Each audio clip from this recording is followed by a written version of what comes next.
Howdy, neighbors. David here. And today on Boondock Stallions, we are on day 25 of 31 days of horror, and we have just finished watching Psycho for the beginning. Before we get started, go ahead and give this video a like and subscribe to the channel, and gets me every single time.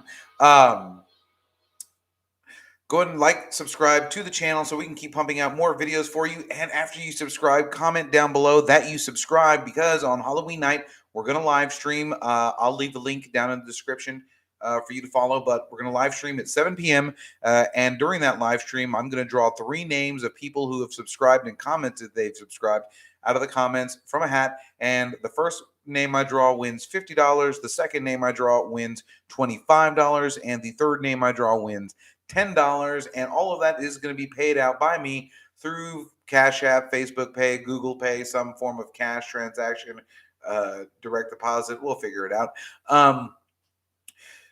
And like I said, all you have to do is like, subscribe, and comment that you subscribed. So, Psycho 4. Yesterday, I had made mention that I thought that this movie might be a direct sequel to the first movie, as it was written by Joseph Stefano, who is the man who wrote the original Psycho screenplay for Alfred Hitchcock in 1959.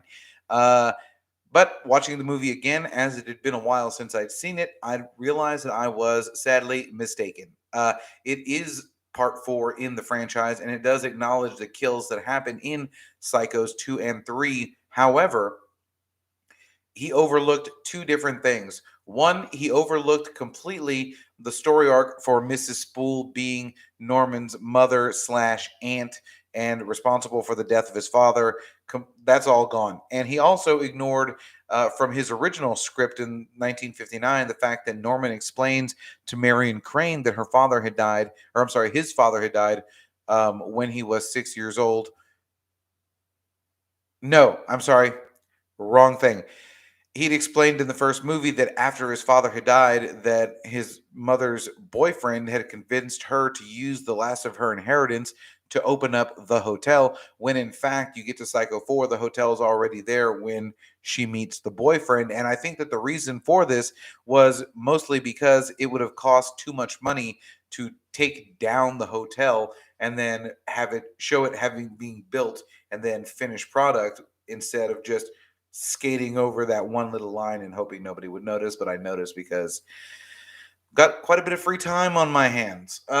This is coming to you at a weird hour because I started watching the movie last night, and as it was my first and only day off this week, I fell asleep and paused it and woke up at about 4 in the morning and finished it. So here we are. Now,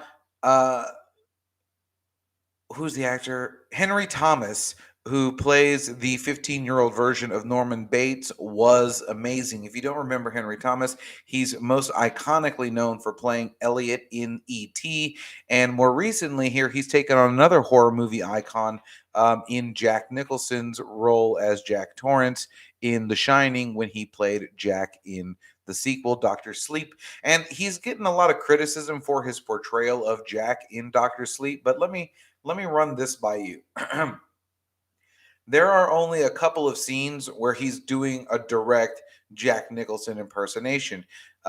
During the flashback scenes where they're showing you actual remade scenes from the movie, they're small little clips, and those small little clips are the only times that Henry Thomas is giving us a Jack Nicholson impersonation. When you see him playing the bartender or the bathroom attendant, that is not Jack Torrance. That is the house using, or I'm sorry, the hotel using Jack's image to fool Dan Torrance. It's using his image to speak to him the way it used Grady's image to talk to Jack in the original Shining movie. It's just a facade.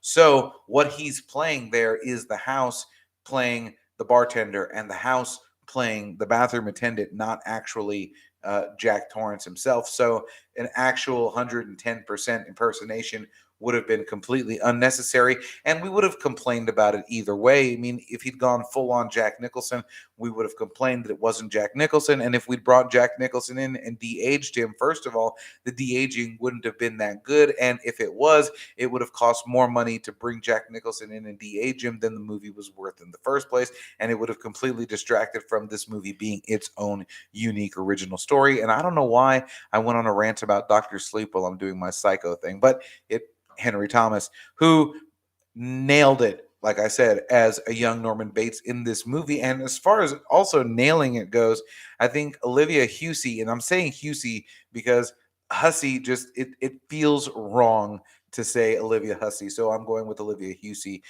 Portrayal of Norma Bates is literally the first time we've ever seen Norma Bates alive. In the first three movies, she's a corpse and voiced by another actress, and they even acknowledge the voice being different than what we get, because Norma is very young, beautiful woman. She's not this old lady that we get in the first three movies, and the reason is because, like Norman says in his head, he erased the memory of killing his mother. He kept her alive in his head, and as she got alive in was alive in his head, she continued to age. And as he could never get her voice the way it sounded, as sweet and somber, it became an old lady. And it just he ran with that. And I like that there was an explanation. They didn't just overlook the fact that the character of Mother versus Norma Bates were two different people. You can very clearly see the similarities in both the characters, especially when Norma is just going in a fit of rage. She is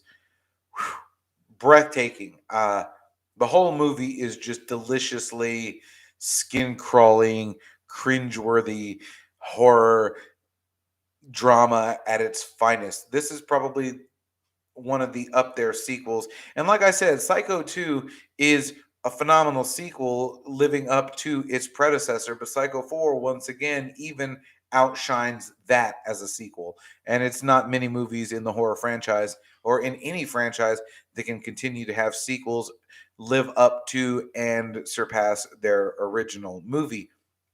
Now, having said that, when I watched Psycho 3, I also said that they had decided to make Mother an 80s style slasher killer, and that still fits here in Psycho, even though or in Psycho 4, even though it came out in 1990 and was no longer the 80s slasher film genre.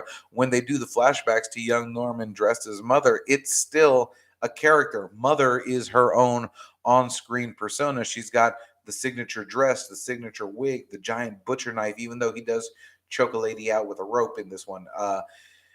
It was a very, very good movie and very well written, very well acted.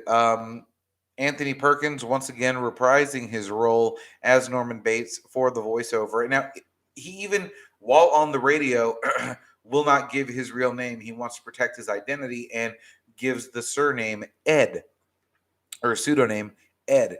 Uh, and Ed is because of Ed Gein. Ed Gein is the character whom Norman Bates was based on, the real life Wisconsin serial killer slash cannibal, whom was the character basis for not only Norman, but the character basis for Buffalo Bill in the Silence of the Lambs movies, and for also Leatherface in the Texas Chainsaw Massacre. I made a full video about that. Check it out down below. Um,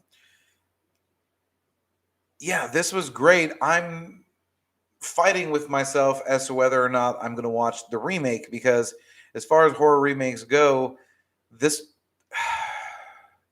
the Psycho remake was awful. And that's terrible because it has got an amazing cast. It had an amazing director, and it had an amazing script because it is the exact same script that Alfred Hitchcock used for the 1959 movie. And why would you go for a shot for shot remake? I mean, if you were trying, I'm told there was a rumor that the director was trying to prove that it could be done, and I don't know if he saw his movie, but he was wrong. It cannot be done. That was. I'm sorry if there are fans of it out there. I mean, if there are fans of it out there, great. I fully support your love of this movie, but in my own personal opinion, the remake to Psycho was no bueno. Um, Bates Motel. starring Vera Farmiga. Amazing show. Like I said, the first couple of seasons are a little iffy because they're trying to do young Norman Bates and the hotel thing and their own original storyline, which has nothing to do with anything going on at the motel, but they tried to make it work. And then by the time you get to the final season, they have just completely forgotten that all of that other B and C story existed, and they were focusing on the A story, which was Norman and Norma and the hotel and everything that goes on there, like they were supposed to in the first place. So it had a really good, strong ending. Love that show. Um, nope, I got nothing else for you. So I guess be excellent to each other. Party on, dudes.